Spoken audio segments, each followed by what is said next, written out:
오늘 이 본문을 가지고 과거의 아픔에 사로잡힌 당신에게라는 제목으로 함께 은혜를 나누고자 합니다. 오늘은 생소한 인물 요담에 대해서 다루고자 합니다. 여러분, 요담에 대해서 혹시 잘 알고 계시나요? 사실 저도 잘 눈여겨보지 않았던 그런 왕인데 제가 성경 통독을 하다가 이 요담 왕에 대한 평가에 대해서 눈길이 가고 또 마음이 가는 시간이 있었습니다. 특별히 그 요담 왕이 겪었던 트라우마에 대해서 오늘 다룰 텐데요. 혹시 여러분에게는 혹시 트라우마가 있습니까? 네, 각자가 지난 날들 가운데에 생각하면은 가슴이 아프고 때로는 그로 인해서 마음에 특별한 이상한 반응이 나타나는 그런 트라우마들이 있을 겁니다. 저에게도 이 트라우마, 물론 이 트라우마의 의미는 제가 찾아봤어요. 국어사전에 이렇게 나와 있더라고요. 트라우마, 정신에 지속적인 영향을 주는 격렬한 감정적 충격. 이 정도까지의 트라우마는 아니지만 제가 약간은 긴장하고 때로는 의식하는 어떤 무엇이 있습니다. 그것은 바로 제가 아까도 이 단상에 올라와서 했던 행동인데요. 제가 말씀을 전하기 전에 항상 이곳에 올라오면 물컵을 앞으로 쭉 밉니다. 그리고 가급적 물을 마시지 않으려고 해요. 왜냐하면 저에게는 이 물컵에 대한 안 좋은 추억이 있습니다. 제가 첫 사역지를 저기 홍제동에 있는 어떤 교회에서 전도사로 부임해서 사역을 했는데, 첫 사역지에서 첫 설교를 할 때 얼마나 긴장되고 떨리겠습니까? 열심히 준비했습니다.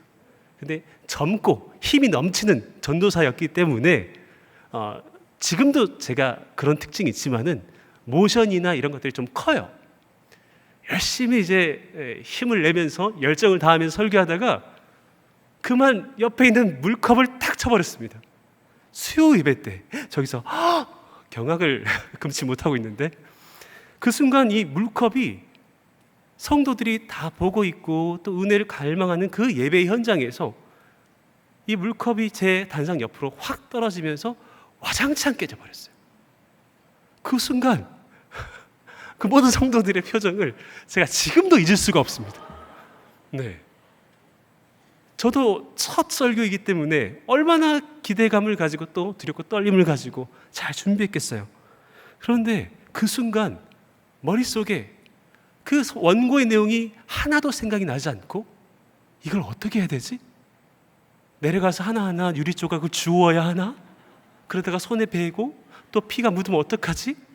왜 그 어느 누구도 나를 도와주지 않지? 권사님은 왜 내게 있는 이 수많은 조각들을 치워주지 않을까?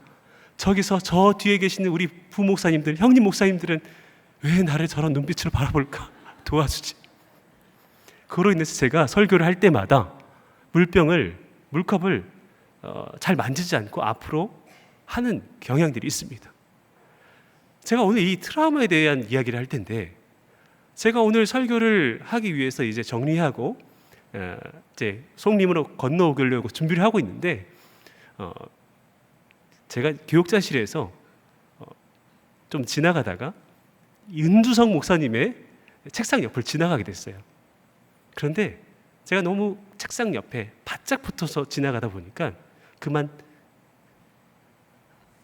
은두성 목사님이 그렇게 소중히 여기는 은두성 목사님 사랑해요 라고 이 세상에서 단 하나뿐인 그 컵을 제가 깨뜨리고 말았어요.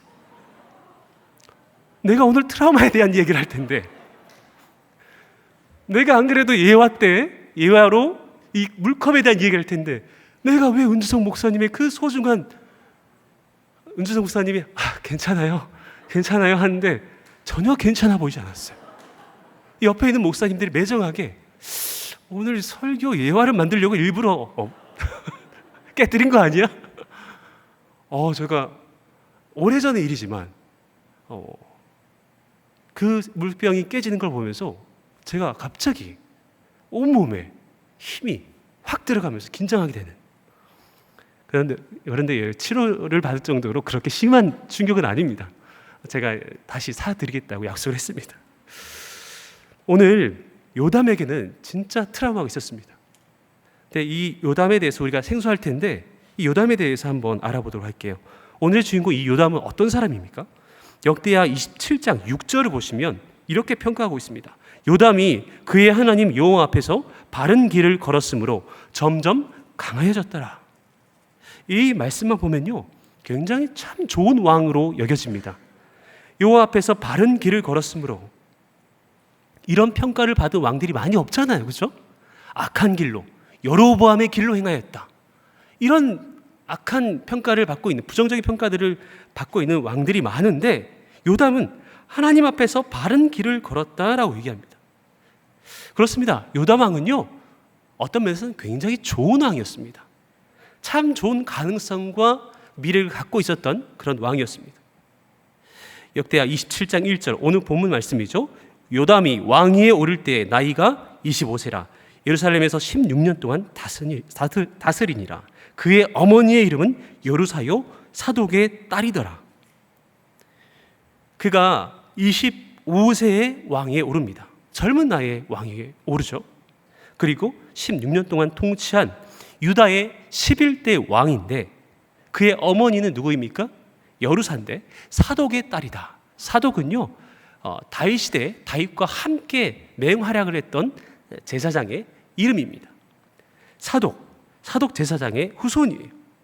그런데 이 사독의 딸 엄마를 통해서 많은 좋은 신앙 교육을 받았고, 또 그의 이름이, 이 요담의 이름이 여호와는 완전하심, 이름도 얼마나 좋습니까? 그래서 이름대로 정말 아름다운 믿음으로, 온전한 믿음으로 이 나라를 통치할 수 있는 좋은 조건이 서 있었는데 이 요담이 어떻게 행하게 됩니까? 역대하 27장 2절 말씀, 요담이 그의 아버지 우시야의 모든 행위대로 여호와 보시기에 정직하게 행하였으나. 아버지는 우시야였습니다. 여러분, 우시야 왕도 굉장히 좋은 왕입니다. 좋은 왕입니다. 물론 마지막에 부정적인 그런 결말로 끝났지만 참 좋은 왕으로 평가될 수 있었던 그런 아버지 밑에서 자라온 요담이었습니다. 우시야 왕의 모든 행위대로 여호와의 보시기에 정직하게 행하였다. 그런데 이 마지막 끝 단어가 무엇입니까? 행하였으나. 근데 그 우시야의 왕의 업적대로, 행위대로 정직하게 행했고, 또 이 요담 왕이 어떤 업적을 이루었습니까? 요담 왕의 긍정적인 측면을 먼저 얘기하도록 하겠습니다. 첫 번째 업적은 성전 문과 성벽, 성읍을 건축합니다.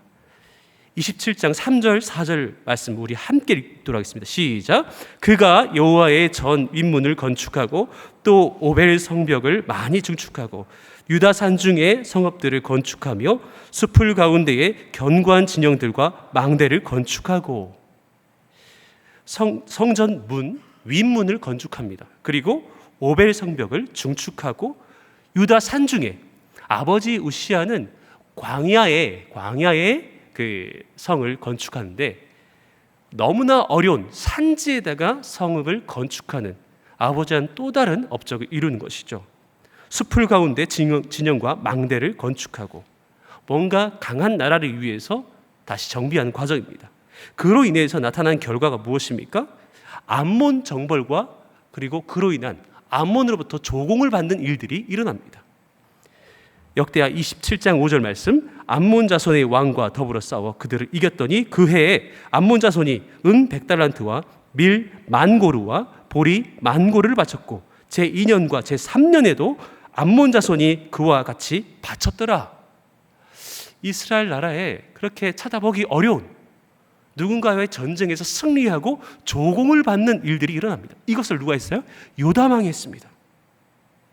이렇게 여러 가지 어려운 점들을, 또 결핍들을 보수하고 또 증축하면서 외교적인 문제에서 힘을 발휘했던 요담 왕입니다. 그런데 이런 요담에게 당혹스러운 평가가 있는 것이죠. 2절 말씀, 여호와의 성전에는 들어가지 아니하였고 백성은 여전히 부패하였더라. 참 정직하게 했던 좋은 왕이었습니다. 그러나 여호와의 성전에는 들어가지 아니하였고 백성은 여전히 부패하였더라. 안타까운 평가가 나오죠. 그런데 여러분, 이때가 언제입니까? 이사야 선지자가 활동했던 시대였습니다. 이사야 선지자는 언제 활동했습니까? 이사야 1장 1절에 유다 왕 우시야와 요담과 아하스와 히스기야 시대에 아모스의 아들 이사야가 유다와 예루살렘에 관하여 본 계시라. 이 이사야는 우시야 왕, 요담의 아버지죠. 우시야 그리고 요담, 우리가 잘 알고 있는 아하스와 히스기야, 이 네 왕의 시대에 어둡고 힘겨운, 그러나 하나님의 약속을 실행했을 때, 순종했을 때에 하나님께서 힘주시는 그 수많은 격변의 시대에 이 네 왕을 잘 서포트했던 그런 선지자입니다. 이사야 선지자가 활동했던 그 시대에 이 이사야 선지자의 가르침을 받고 이사야와 함께 뭔가를, 하나님의 뜻을 실행했다면 정말 놀라운 왕이 되었을 수도 있습니다. 그런데 이 요담 왕의 평가는 무엇입니까? 성전에 들어가지 아니하였다. 그리고 그로 인해서 백성은 여전히 부패했다. 뭔가 암울한 평가가 나온 이유가 무엇일까? 여호와 보시기에 정직하게 행하였고 바른 길을 행하여서 점점 강하여졌다라는 평가도 있는데 왜 여호와의 성전에 들어가지 않았을까? 저는 이게 매우 궁금했습니다. 왜 들어가지 않았을까? 그리고 그로 인해서 왜 백성들은 부패하게 됐을까? 이를 위해서 요담의 어린 시절 아버지 우시야 왕의 사건을 우리가 살펴보아야 합니다. 아버지 우시야는 매우 좋은 왕이었습니다. 그런데 이 우시야 왕이 그만 교만하게 되는 거예요. 26장 16절 말씀을 다 같이 함께 읽겠습니다. 시작. 그가 강성하였음에 그의 마음이 교만하여 악을 행하여 그의 하나님 여호와께 범죄하되 곧 여호와의 성전에 들어가서 향단에 분향하려 한지라. 그가 강성했습니다. 그리고 하나님의 뜻을 따라서 정직하게 행했어요. 우시야도. 그로 인해서 많은 놀라운 업적들이 이루었지만 강성해지면 강성해질수록 그가 마음에 교만이 드는 것이죠. 수많은 평가들이 있었을 것입니다. 좋은 왕이다. 이 어두운 시대의 희망이 되는 우리의 그 다윗 왕조의 그 영광과 그 번영을 다시 약속해 줄 수 있는 왕이 되지 않을까라는 기대가 있지 않았겠습니까? 그런데 그의 마음이 교만하게 됩니다. 그래서 악을 행하여 그의 하나님 여호와께 범죄하되 어떤 일이 일어납니까? 여호와의 성전에 들어가서 분향을 합니다. 여러분, 여호와의 성전에 들어갈 수는 있어요. 들어갈 수 있는데 분향은 누가 하느냐? 제사장만이 할 수 있는 일입니다. 난 괜찮은 왕이야. 그래서 나는 하나님께 분향해도 돼 라는 하나님의 율법과 규례대로 그 성전의 모든 의식들을 진행해야 되는데 그 판단을 자기의 생각의 기준에 따라서 하게 되고 또 하나님의 뜻을 구하지 않고 그렇게 분향을 해야 할 때 제사장들이 말립니다. 말릴 때에 제사장들에게 화를 냅니다. 그 순간 어떤 일이 일어납니까? 나병이 그에게 발병합니다.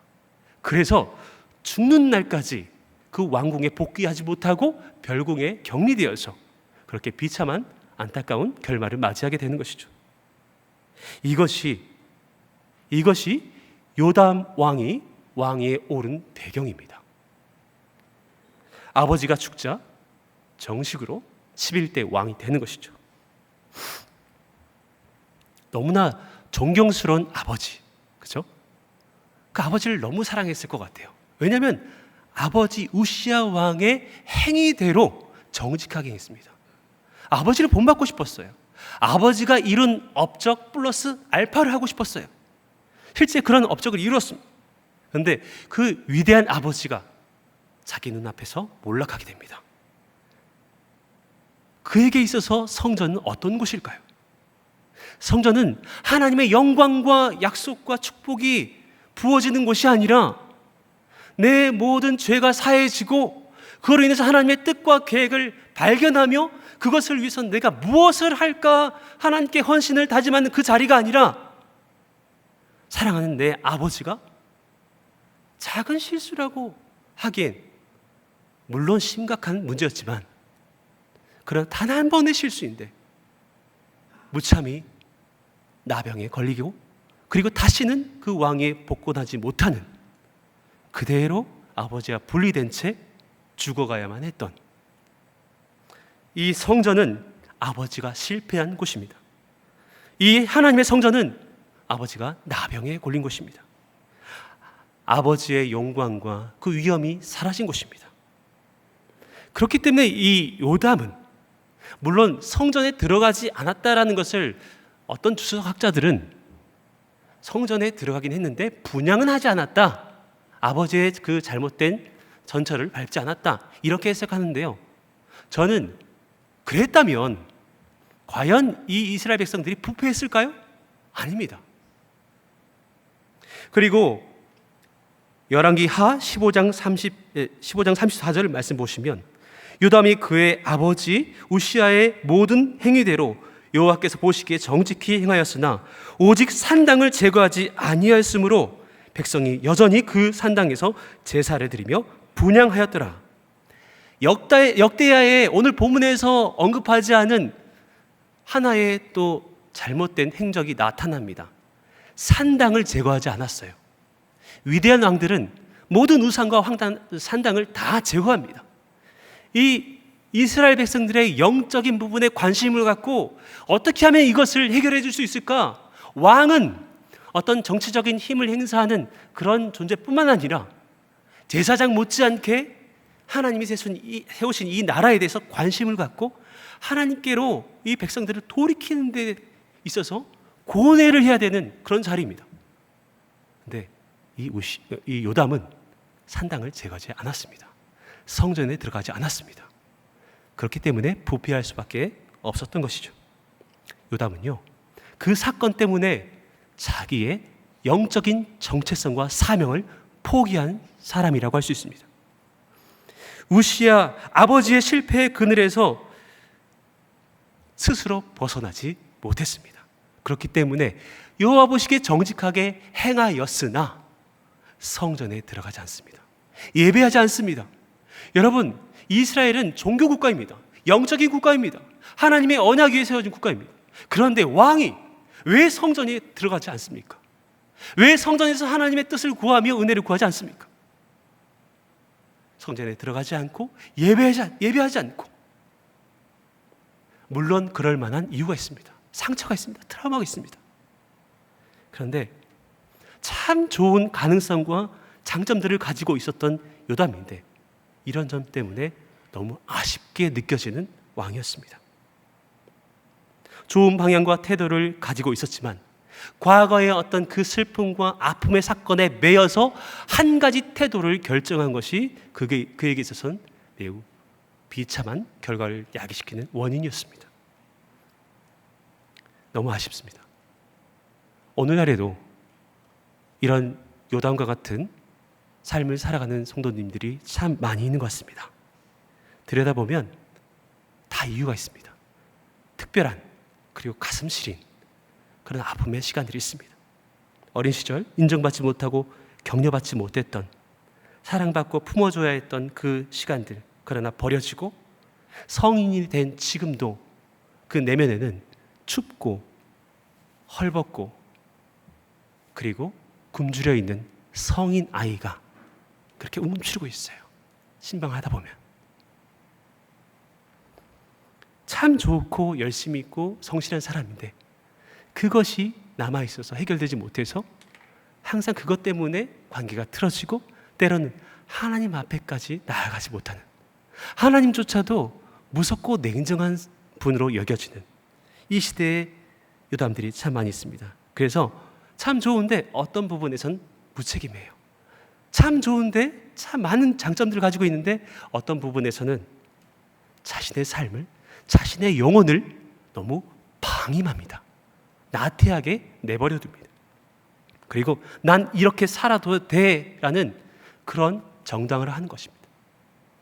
만약에 요담이 그런 아픔과 두려움이 있다 할지라도 성전에 나아갔다면, 두려움의 장소고 공포의 장소지만 그러함에도 성전에 나아간 요담이 되었다면, 저는 그 시대에 활동했던 이사야와 함께 히스기야 못지않은 그런 놀라운 업적을 이루는, 영적인 회복을 이루는 왕이 되지 않았을까라는 생각을 하게 됩니다.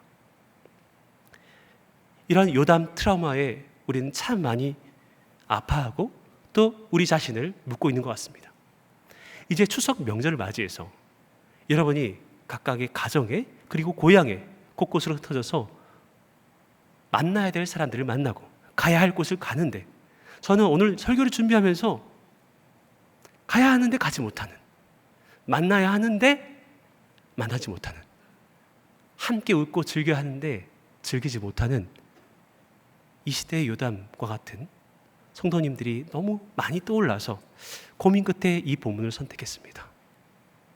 그런데 하나님의 은혜로 이 요담 트라우마에서 우리 모두가 벗어날 수 있기를 축복합니다. 벗어날 수 있습니다. 요담 트라우마에서 벗어나기 위한 방법이 무엇일까요? 세 가지로 정리했습니다. 첫 번째, 과거의 스토리가 정당성이 되지 않게 하라. 우리는 때론 너무 나의 스토리에 빠지게 됩니다. 내가 이런 일을 경험했기 때문에 나에게 이런 부분이 있어. 그래요. 그건 이해받아야 됩니다. 존중받아야 됩니다. 그런데 그렇기 때문에 나는 이렇게 해야 돼 라는 정당화로, 정당성으로 귀결시키는 분들이 참 많이 있어요. 여러분, 그 스토리는 그럴 만한 이유이지, 그럴 만한, 그렇게 해도 되는 당위가 아닙니다. 이유는 되지만 당위는 아니에요. 여러분, 그리고 스스로에게 물어보십시오. 정말 그렇게 살고 싶은지, 성전에 단 한 번도 들어가지 않는 그런 삶을 살고 싶은지. 요담은요, 들어가고 싶었을 거예요. 회복하고 싶었을 거예요. 그러나 그 과거의 경험들을 정당한다면 자기 자신은 거기에서 벗어날 수 없을 것입니다. 두 번째, 경험이 아닌 약속으로 나를 해석하는 것. 요담은요, 계속해서 성전에 들어가지 못하는 이유를 제가 묵상해 본 결과 자신을 언약의 대상이 아니라 우시아의 아들로 해석한 것이 이런 결과를 낳은 원인이 아닐까 생각했습니다. 요담은 자신을 우시아의 아들로 해석합니다. 아버지가 그런 일을 겪어서 나는 성전에 못 들어가. 어떤 면에서 맞습니다. 그런데 먼저 요담이 왕이 된 건 어떤 이유입니까? 아버지 우시아가 왕이었기 때문입니까? 아닙니다. 다윗 언약 안에 자신이 있었기 때문에 왕이 된 것입니다. 이 요담이 다윗의 자손이기 때문에 왕좌에 오르는 것입니다. 그렇기 때문에 우시아와 나와의 구도에서, 다윗 언약과 나와의 구도에서 옮겨져야만이 그 트라우마에서 벗어날 수가 있었던 것이죠. 아픔과 상처가 있습니다. 그러나 좀 더 깊고 숭고한 다윗의 언약에 내 마음을 두었다면, 내가 이런 아픔과 슬픔이 있지만, 쓰라린 그 기억들이 있지만 하나님이 여전히 나를 세우셨고 나를 통해서 이런 수많은 아픔과 갈등 가운데 힘들어하는 백성들을 위해서 나를 세우셨다. 이 다윗 언약의 대상으로서, 그것을 실행할 주체로서 행동했다면 이렇게 끝났을까요? 아니겠죠. 다윗 언약으로 자신을 재해석하는 것이 필요했습니다. 성전은 우시아가 병든 장소가 아닙니다. 성전은 다윗 언약이 선포되고 다윗 언약이 실행될 수 있는 수많은 가능성을 갖고 있던 장소였습니다. 거기에 다시 서야만 했었던 거예요. 우리도 우리 자신에게 어떤 해석을 해야 될까 질문을 던져봐야 합니다. 여러분은 지금 무엇으로 나를 해석하고 있습니까? 과거의 경험으로 나를 해석하는 것에서 벗어나 하나님의 언약 안에, 그리스도의 언약 안에 내가 있음을, 나의 가정과 나의 교회가 하나님의 언약 안에 있음을 신뢰할 때에 수많은 아픔과 상처 속에서도 내가 해야 될 일들을 발견합니다. 하나님의 일하심을 신뢰하게 되고 그 뜻에 순종하면서 하나하나 변화시켜가는 거예요. 세 번째로, 마지막으로, 그래, 해석 잘해야 되지, 이렇게 내가 결단하고 의지를 많이 갖는다고 해서 변화가 됩니까? 아닙니다. 해밀턴의 그 고백처럼 내 힘과 결심 약하여 늘 깨어지기 쉬우니, 여러분, 내 힘과 결심 약하여 늘 깨어지기 쉽습니다. 그렇기 때문에 우리에게 필요한 것은 세 번째로 은혜를 구해야 합니다. 하나님, 내가 내 인생의 스토리로 내 인생의 과거의 이야기로 나를 정당화하는 것을 멈추고 내가 경험이 아니라 언약으로 나를 해석하지만 그 해석과 그 멈춤이 오래가지 않습니다. 하나님, 나에게 은혜를 부어 주시옵소서. 하나님, 내 안에 새로운 영을 부어주시고 하나님께서 기뻐하시는 그 마음을 창조하여 주시옵소서. 하나님, 내게 은혜를 주옵소서. 여러분, 이것이 어디에서 일어나요? 성전에서 일어나는 겁니다.